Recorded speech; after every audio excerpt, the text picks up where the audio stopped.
Hey, what's up guys? Welcome back, and today we're going to do One Piece Chapter 1060 review. Let's get into it. So first thing I want to touch on is the color spread. The color spread looks awesome. It's with the entire crew. So apparently this is a similar color spread with Volume 8 where there was fewer members. So it's just Luffy, Zoro, Sanji, Usopp, and Nami, and now it's the entire crew. So it's really cool to see kind of how far we've come from the initial color spread. So the title of this chapter, Luffy's Dream. So as we get into the chapter, first thing we see is Luffy going off, and he's just like, yo, Sabo would never kill King Cobra in a million years. He doesn't believe it. He's not buying any of this news right now. And Luffy also finds out that Vivi could be in trouble. So his first thought is that he wants to go to Alabasta like right now.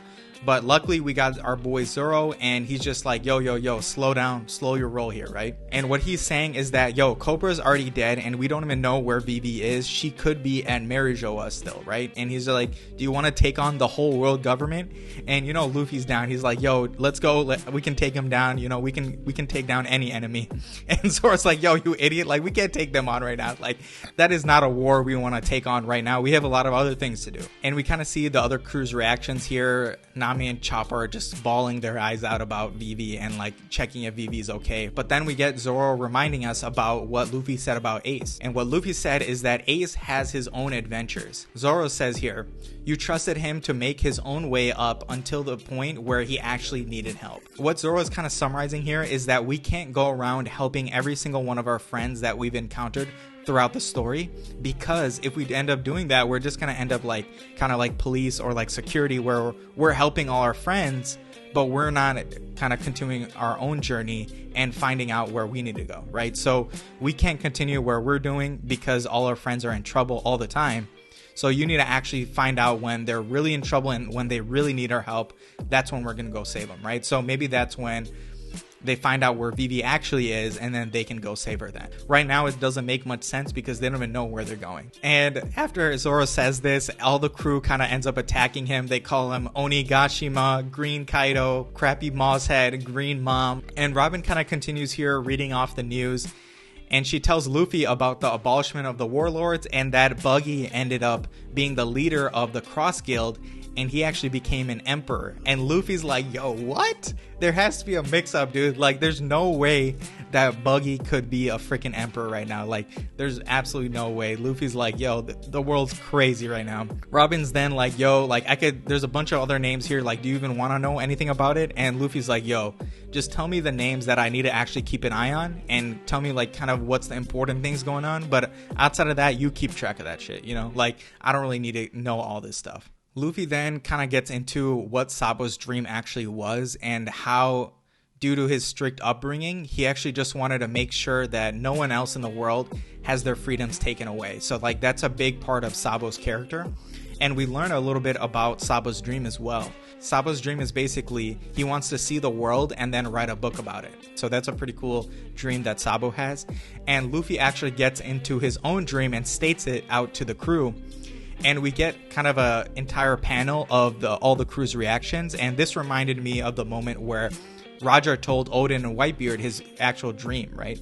And they all had crazy interesting reactions. Like in this panel, Zoro's confused, Jinbei's like, what? Nami's totally lost. Luffy also clarifies here that he'll only be able to accomplish this once he's become the king of the pirates. So maybe this is a goal post where, okay, he's declared king of the pirates, he's freed the world, now he wants to do a little bit more. And I'm calling it right now. I've called it way ahead. I think I've called it back in anime episode like 10-15, where they also discussed Luffy's dream a little bit. And so in that episode, I think I made a TikTok on it where I talked about how Luffy's dream is either going to the moon or exploring space, something related to the moon and space. And I think that's just so childish, so interesting, and so fun that, you know, you would get this reaction from people. They're going to be like, yo, I'm going to go to space, right?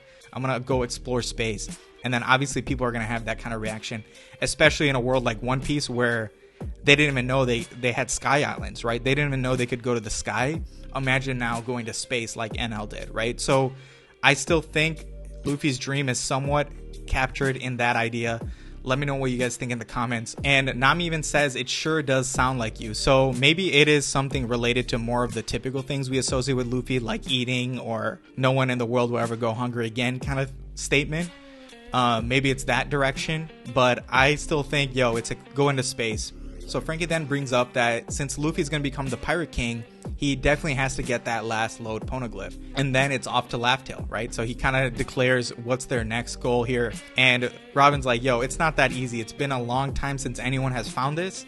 And you know, it's going to be hard to find. After this, we move to Navy HQ, where the Marines are actually intercepting the line between Sabo and the revolutionaries, and they actually find out that Sabo is in Lulusia Kingdom, and the Gorosei are clearly listening into this, as well as Im. And Im starts stating how the kingdom of Lulusia actually started rebelling against the world government just a few days ago. So it's kind of the perfect spot for Sabo to hide out, right? So because everyone there is against the world government, so no one's really looking for him. And getting into Sabo's call, he starts telling the revolutionaries about kind of what happened there. So Sabo states clearly here that, yo, I didn't kill King Cobra, I'm totally innocent here. And he continues on being like, yo, I saw something absolutely crazy. So in the throne room in Pangaea Castle, on the empty throne, there was actually someone sitting in the empty throne. So obviously this is mind-blowing information, because if anyone in the world figured out that, yo,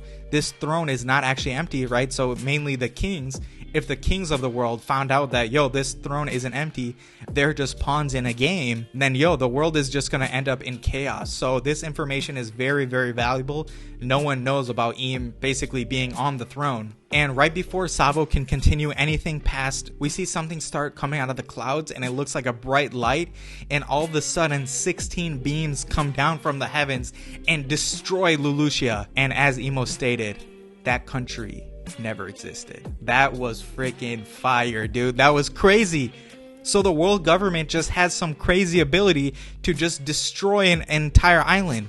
And the first kind of thought that I had here was that this is so similar to Enel's ability, right? So Enel's ability was almost identical to this, right? Where the beams are coming down from the heavens and he's just destroying the entire, basically, Sky Island. This ability is eerily similar. And I saw another tweet online where someone compared this ability, the 16 Holy Bullets by Doflamingo, and that attack. So that was kind of cool to see that there's kind of references to Enel, references to Doflamingo, like one of the past GOAT villains, right?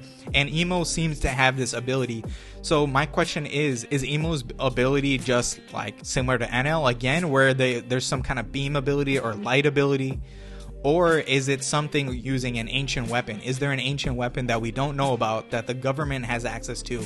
And this is kind of the ancient weapon getting activated, right? So this is what an ancient weapon can do. It can just vaporize an island.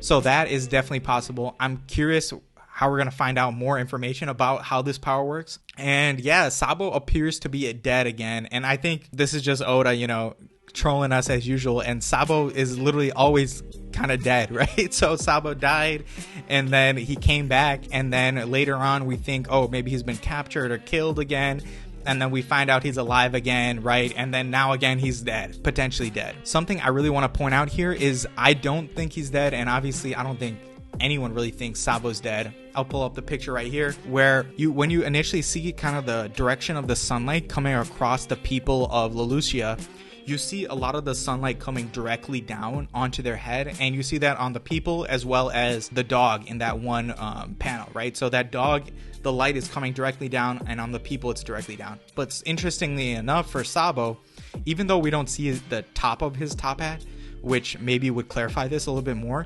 we do see like the rest of his hat and the rest of his face. And something interesting here is that the sunlight seems to be coming from a side angle. So it doesn't appear that Sabo is actually on the island. I think Sabo is next to the island. He's close enough, but he's actually next to it. So he survived this whole incident.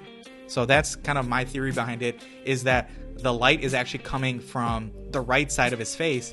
So I think he's just somewhere next to the island where all that stuff got blew up, but he's sort of close by. After this, we see the Straw Hats actually ending up in a climate zone. A climate zone, what apparently this is like there's a bunch of weather phenomena going on around them, and apparently it seems very cold since they're near a winter island. They end up seeing this huge giant warm eddy come towards them, and what an eddy is basically this huge ball of water as we see in the panel, and it starts coming towards the ship, and Luffy spots that someone might be inside of that ball, and Zoro is like, yo dude, I got this, I'm a beast, and he uses bird dance and actually cuts the sphere right in half. So guess what we see that pops out of that freaking ball is a little kid, and that little kid ends up being Jewelry Bonnie. And this is absolutely crazy. So Jewelry Bonnie's bounty we also find out here, which is 320 million. And yo, this was pretty cool to see Bonnie here, and I wonder what information she's gonna have for us about what actually went down at Mary Joa, right? So what went down at Mary Joa, and I think she'll be able to tell us all this information and fill a little bit background in the next chapter, unless Oda cuts away, right? Maybe Oda will cut away from this and we won't find out, but I think Bonnie's gonna clear up a lot about what happened at Mary Joa, who killed Copra, where's Vivi, and we're really gonna find out what our next step is from here. I think like it was bound to happen where someone needs to tell us this information from the outside, and then that'll lead us on where we're going next. But yeah, that's all I've got for this chapter. Let me know what you guys think in the comments. I think this was absolutely an amazing chapter. We learned so much information on this. I'm hopefully gonna have more theories and analysis videos coming out soon, sometime this week or next week, so keep an eye out for those. And that's all I got. Talk to you guys later. Peace.